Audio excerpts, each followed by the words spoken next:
So I've taken the tile out. I just used a screwdriver and went down underneath the tile, like underneath here, and used a mallet, excuse me, and chipped it out.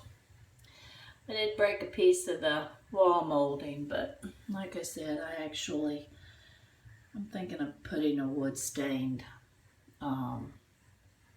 down there anyway. You know, when it's white like this, it just, every speck of dirt shows up, you know. I mean, it's been scrubbed over the years, but it hasn't been painted in a couple of years. Actually, probably not since I moved in, so not over 9 years. Because I've been here 9 years. And this house is 65 years old, so it's a year younger than me.